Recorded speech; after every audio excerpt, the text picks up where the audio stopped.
Hello students, study with वंदना अग्रवाल में आपका स्वागत है।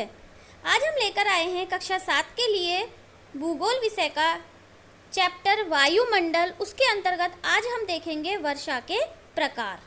ये हमारा चैप्टर जो पिछली 2-3 वीडियो से चला आ रहा है, आज ये कंप्लीट हो जाएगा। तो वायुमंडल में वर्षा के प्रकार, वर्षा क्या है और वर्षा के प्रकार, आज हम इसके बारे में चर्चा करेंगे। सबसे पहले जानते हैं वर्षा क्या है।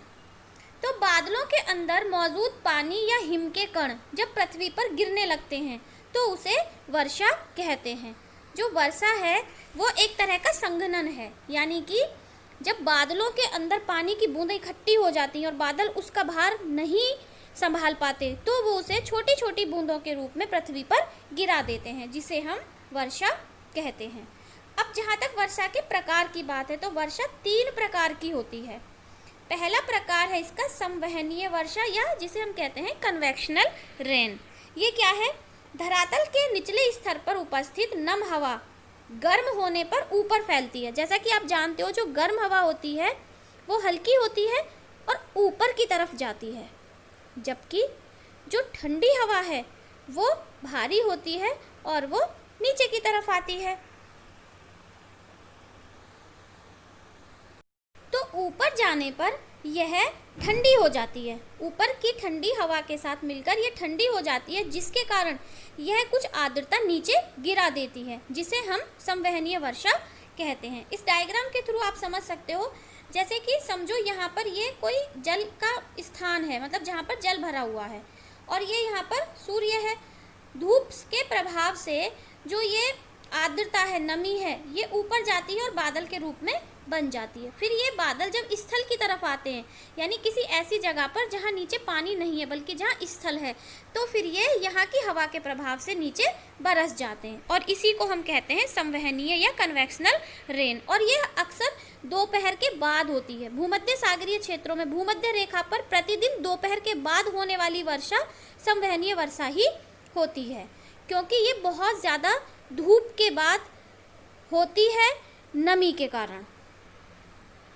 सेकंड जो टाइप है वो है पर्वतीय वर्षा या ओरोग्राफिकल रेन। सेकंड टाइप है ये पर्वतीय वर्षा या ओरोग्राफिकल रेन। इसमें क्या होता है कि जो वाष्प से भरी हवाएं हैं, जब उनके मार्ग में पर्वत आ जाते हैं, यानी माउंटेन्स आ जाते हैं, तो फिर इन हवाओं को ऊपर उठना पड़ता है, जिससे पर्वतों के ऊपर जमे हिम के प्रभाव से, यानी कि जो गर्म हवा है वो ऊपर उठी है, लेकिन जो पर्वत हैं उसके ऊपर तो बर्फ होती है, तो उसके प्रभाव से जो हवा का वाष्प है वो ठंडा होकर धरातल पर बरस पड़ता है, और यही पर्वतीय वर्षा कहलाती है। जैसे कि ये यहाँ पर आप बादल देख सकते हो, ये बादल हैं जिनमें कि पानी भरा हुआ है। अब ये रास्ते में, इनके रास्ते में ये यहाँ पर आ गए पर्वत, तो क्या होता है कि इस पर्वत से टकराकर ये नीचे बरस जाते हैं, और इसको हम कहते हैं पर्वतीय वर्षा। अब क्या होता है, इधर तो बारिश हो गई, लेकिन जब ये बादल इधर आते हैं, यानी कि पर्वत के दूसरी तरफ जब ये नीचे उतरते हैं, तो ये यहाँ पर इनको आर्द्रता का स्रोत नहीं मिल पाता, जिसके कारण ये यहाँ पर बारिश नहीं कर पाते। और जो पर्वतों के दूसरी तरफ का जो प्रदेश है वो वृष्टि छाया प्रदेश कहलाता है, यानी कि सूखा प्रदेश, जहाँ पे बारिश बहुत कम होती है।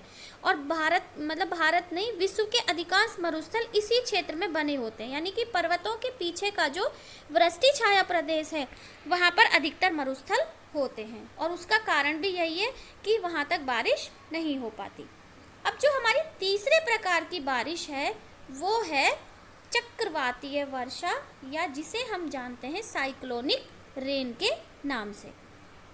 इस प्रकार की वर्षा गर्म और शीतल वायु राशियों के आपस में मिलने से होती है, यानी कि ये ऐसे क्षेत्र में होती है जहाँ पर गर्म और ठंडी हवा आपस में मिल जाती है, क्योंकि गर्म वायु ऊपर उठती है और जो ठंडी वायु है वो नीचे बैठती है।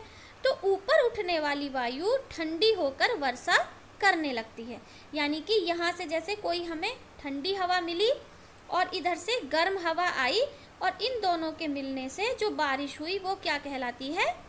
चक्रवातीय वर्षा या साइक्लोनिक रेन। तो ये थी हमारे वर्षा के प्रकार।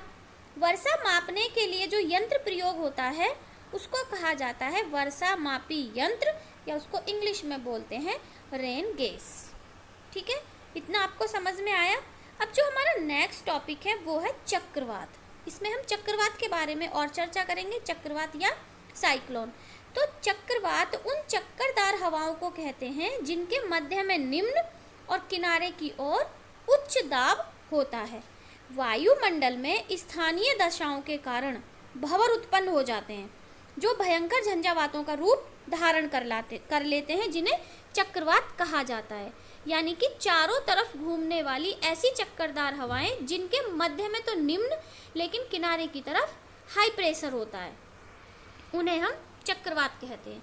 इनका आकार 80 किलोमीटर से 300 किलोमीटर तक होता है और जो इनकी गति है, स्पीड है, वो 30 से 64 किलोमीटर प्रति घंटे तक होती है, जिसके कारण ये बहुत ज़्यादा विनाशकारी साबित होते हैं। चक्रवात में जो हवाएं हैं वो बाहर से केंद्र की ओर चलती हैं।